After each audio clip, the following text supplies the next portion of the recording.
मैं आपको यही कह रहा हूं कि जहां परमेश्वर आपको भेजेगा वहां वो आपकी सप्लाई का क्या करेगा, ध्यान रखेगा।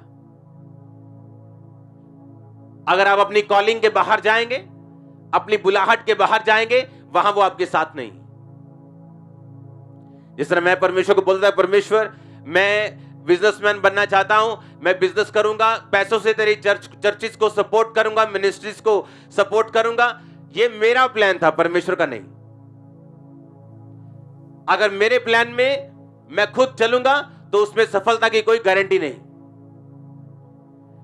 लेकिन परमेश्वर का प्लान कुछ और था और उसी में मैं चला, उसमें सफलता की गारंटी, लॉन्ग लाइफ की गारंटी, आपकी सप्लाईज हेवन करेगा, ये गारंटी। आप आज अगर यहां बैठे भी हैं ना, तो ये परमेश्वर की मर्जी के बिना नहीं बैठे। इसका मतलब हेवन आपकी सप्लाईज को पूरा करेगा। क्या आप परमेश्वर की मर्जी में जी रहे हैं? नहीं, मैं यही पूछ रहा हूं आपको। दाऊद की सफलता का सीक्रेट क्या था? उसे मालूम था, परमेश्वर की आवाज को सुन सकता था।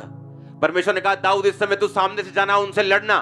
दूसरी बार दाऊद सामने जाता, परमेश्वर कहता नहीं, इस बार पीछे से जाना, इस बार साइड से जाना, इस बार रात को जाना, इस बार दोपहर को जाना, इस बार थोड़े लेके जाना, इस बार ज्यादा लेके जाना। 66 लड़ाइयां लड़के, 66 लड़ाइयां जीत के उसकी इकोनॉमी को 1% भी फर्क ना पड़े, ऐसा सिर्फ परमेश्वर का बैक नेशन ही कर सकता है।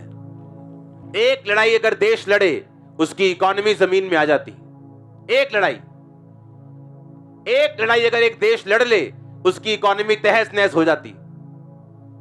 2-3 अगर लड़ाइयां हो गई साथ में, तो उसको 20, 30, 40, 50, 100, 150 साल तक लग जाते हैं वापिस इकोनॉमी तक आते हुए।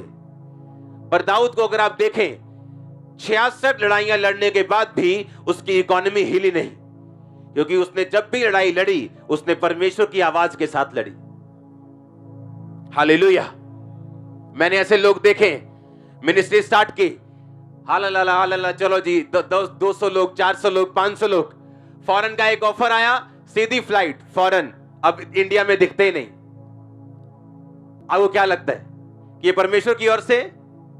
नहीं। बहुत से लोग हैं जो डिस्ट्रैक्ट हो जाते हैं, बहुत से लोग हैं जो अपनी मेजर कॉलिंग को भूल जाते हैं, लेकिन उनको यह मालूम होना चाहिए कि जो कुछ भी वो करेंगे, उसके जिम्मेवार वो क्या होंगे? वो खुद होंगे। परमेश्वर आपके पास तभी तक है जब तक आप उसकी मर्जी में हैं। अगर परमेश्वर ने आपको फॉरेन के लिए नहीं चुना, आप वहां चले भी जाएंगे तो फेल होके वापस आएंगे। और अगर परमेश्वर ने आपको चुना, वो आपको वहां लेके जाएगा, आपकी सेटिंग कराएगा, आपके हेवनली सप्लाईज को पूरा करेगा, सारे रास्तों को खोलेगा, हेल्पर्स आपको देगा, सब कुछ वो आपके लिए करेगा। तो अब प्रॉब्लम ये है कि अब मैं परमेश्वर की मर्जी को सुनूं कैसे? आज मैं कैसे जानूं कि परमेश्वर मेरी जिंदगी में क्या चाहता है? मैं कैसे समझूं, जो एक विश्वासी हूं, मान लो आप सोच रहे हैं कि मैं कैसे समझूं परमेश्वर मेरी लाइफ में क्या चाहता है, मैं कहां जाऊं, मैं किधर जाऊं, मैं क्या करूं, मैं क्या ना करूं, तो मैं कैसे समझूं? यही तो आपका होमवर्क है। हालेलुया। यही तो आपका होमवर्क है। यही चीज तो आपको प्रेशर करती है कि आप पवित्रताई में जिए। यही चीज आप पे डंडे मारेगी कि अगर आप पवित्रताई में नहीं जिएंगे, वो आपकी अगुवाई नहीं करेगा। आपको मालूम नहीं होगा आपकी फाइनल डेस्टिनेशन क्या है, आपको मालूम नहीं होगा परमेश्वर का प्लान क्या है, आपको मालूम नहीं होगा आप कहां जाएं और कहां ना जाएं। यही चीज आपको पुश करेगी आप रोज प्रार्थना करें, यही चीज आपको पुश करेगी आप रोज बाइबल पढ़ें, यही चीज आपको पुश करेगी आप रोज फास्टिंग करें। इसलिए परमेश्वर ने कहा जब तुम उपवास करो, उसने ये नहीं कहा अगर तुम उपवास करो, उसने ये नहीं कहा अगर जब तुम उपवास करोगे, उसने कहा जब तुम उपवास करो। इसका मतलब उपवास हर बंदे के लिए जरूरी है, एक बंदा भी उसे मिस नहीं कर सकता। उसने कहा जब तुम प्रार्थना करो, उसने ये नहीं कहा अगर तुम प्रार्थना करो, उसने कहा जब तुम प्रार्थना करो तो अपने दरवाजे को क्या कर लो, बंद कर लो और पिता से गुप्त में प्रार्थना करो। इसका मतलब प्रार्थना आपके लिए जरूरी है, गुप्त वाली प्रार्थना जहां आप अकेले हो अपने परमेश्वर के साथ। जब तुम उपवास करो, इसका मतलब हफ्ते में कम से कम एक उपवास आपको जरूरी है। उसने कहा जब तुम बोवो, इसका मतलब बोना क्या है, जरूरी है। और जब हम परमेश्वर के साथ सही वॉक, सही रास्ता, हम उसके साथ चाल चुन लेते हैं, कि हम परमेश्वर के साथ साथ ही चलेंगे। वो क्या चाहता है आपकी लाइफ में, दिन प्रतिदिन आपकी लाइफ में जाहिर करता है प्रैक्टिकली, और आपको लेके जाता है। वो स्लोली हो सकता है, पर श्योरली हो सकता है। जहां फिर वो आपको लेके जाएगा, वो आपकी फुल जिम्मेवारी लेगा।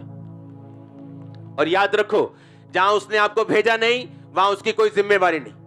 आज लोग कंप्लेंट करते सेवकाइयों में कि मेरे घर में घटी, मेरी सेवकाई में घटी, हम ग्रो नहीं कर रहे, हम ये नहीं कर रहे। अगर परमेश्वर ने आपको वहां भेजा नहीं, आप कंप्लेंट नहीं कर सकते। उसने कहा मैंने तुम्हें बिना ऑफरिंग, बिना पैसों के भेजा सेवा करने के लिए, तुम्हें घटी हुई? कहते नहीं। परमेश्वर ने कहा मैंने बिना जूतों के भेजा, बिना झोली के भेजा, कुछ तुम्हारे पास नहीं था, तुम्हें घटी हुई? कहते परमेश्वर हमें कोई भी घटी नहीं हुई। और यही चीज के लिए परमेश्वर पौलुस को बचाना चाहता था। इसलिए पौलुस जब लिखा एशिया में जाने लगा, बितुनिया में जाने लगा, परमेश्वर की आत्मा ने कहा नहीं वहां मत जाना। और रात को उसे दर्शन आता है, उसे मकदूनिया में जाना है और लोगों को बचाना है। क्या आपको मालूम है कहां जाना है? क्या आपको मालूम है क्या करना है? क्या आपको मालूम है कौन सा बिजनेस चूज करना है, कौन सी जॉब चूज करनी, कौन सी सेवकाई, कौन सा इलाका उसके लिए चूज करना है? ये निर्धारित करेगा आप सक्सेसफुल होंगे या नहीं होंगे। हालेलुया।